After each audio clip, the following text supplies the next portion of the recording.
bw'oba oli Kadama naye ng'owooza mbu simanyi Museveni paka lasiti oliko ekikyamu otulaga gye wakulira nti tebaakukuza na independent mind at least 40%. Toyina wadde yadde ka discipline akasobola okuyimirirawo. Oli ku Franklin Media mwebale kubeerako nyongera okusaba gwe buli mupya atweyongako subscribe teweerabira kunyiga kade kakati bakadama bavuddeyo ne batabuka olw'embeera gye bayitamu embeera embi gye balimu essaawa zino era nga bagamba tebalina na kyakulya kye bali essaawa zino embeera gye balimu mbi bannaabwe bafa buli lunaku tebalina we babaziika embeera gye balimu mbi nnyo nga bw'okiwulira era nga bavuddeyo olwaleero nabo bavuddemu omwaso olunaku olwaleero baagala ddala bannayuganda mumanye embeera gye bayitamu embeera embi gye bayitamu. Nkusaba wenna aliko osharinge vidiyo eno era nkusaba buli omu buli ampuliriza osharinge vidiyo eno nkusaba osharinge vidiyo eno. Bw'oba oli Kadama naye ng'owooza mbu simanyi Museveni paka lasiti oliko ekikyamu otulaga gye wakulira nti tebaakukuza na independent mind at least 40%. Toyina wadde yadde ka discipline akasobola okuyimirirawo n'ogamba ninamu ka self esteem nsobola okuyimirira ku magulu gange neesalirawo nga nze. Oli mu kiyumba ky'omuwalabu obonaabona abantu b'oyagala babaleke wammwe nojja oli mu kulya ebintu by'otategeera olulimi tolutegeera embeera gye bakuyisaamu yonna ekwabyuzinga naye ng'owooza Museveni paka lasiti. Yes, n'ensi endala ne gavumenti era bwe neekyuka era tujja kuwunzika nga abaana bajja oba nga tukyajja okukola naye nga tukolera anda gavumenti efaayo ku muntu wa bulijjo. Mwenna waneeno bwe nakola vidiyo eriko abaana be babba ssente kuliko comments ndooze 100 ebyo naye 305 bonna abasinga bababbye ssente naye ngeri okyalowooza nti omuntu ali mu kwoza paka lasiti. Nze bannange sikyusa gavumenti era gwe ndabyeko ye mwana bannange biki olweyo olukadde muzunga biki. Gwe Kadama ndaba ng'oli ku peegi yange wano ddamu amagezi beerako kuno okweyagala beerako kuno ensi yo gwe teweegomba bino ebintu ebiri mu nsi z'abaana abazungu muni z'abaana abawalabu gy'okolera ewammwe ne kakuula ne kabulayo mu nju yammwe olw'obwavu obufumbekedde mu nsi yammwe naye temukola n'okusinga bano abantu naye buli kimu kiri organized.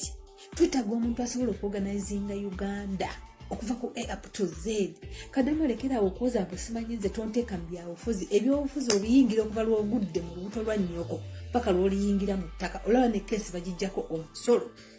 ekitegeeza nti olivinga mu nsi ng'olivingira ku politics. Gwe n'obwomwewala ye tasobola kwewala kuba politics yakusalirawo amafuta ogagula mmeka yakusalirawo abaana obaweeredde otya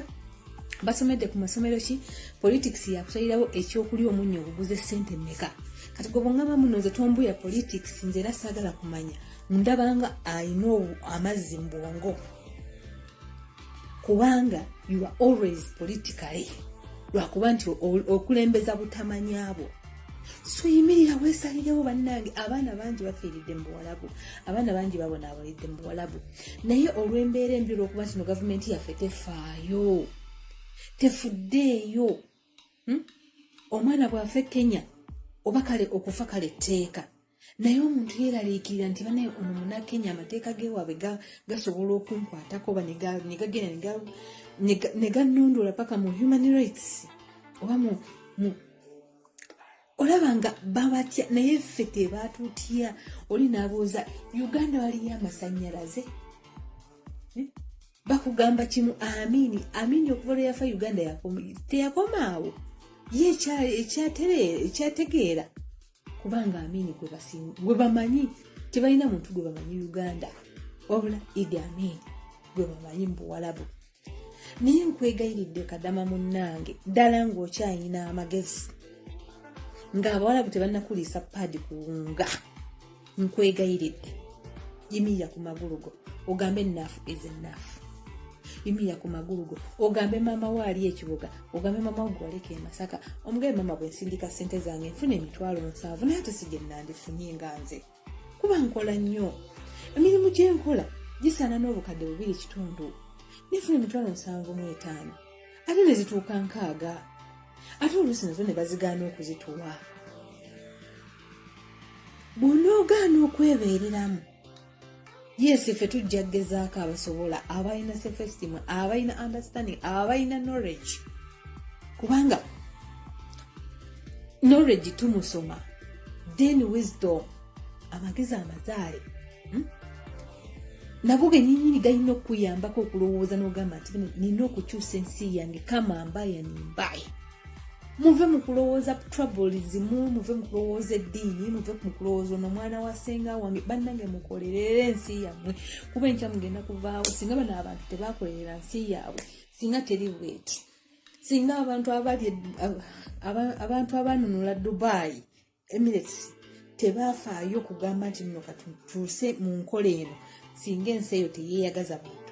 bantu baayo ne buli kirungi okisanga Dubai why not in Uganda ewalina climate ennungi ewalina n'ettaka ly'osimbamu ekijenjero ne kidda banange muzuukuke embeegayidde bakadama yenina andaba it's time for change va mu kwekkirira nyambunze saagala kumanya bw'oba tosobola kuba kalulu gamba maama w'akakobe mutabbire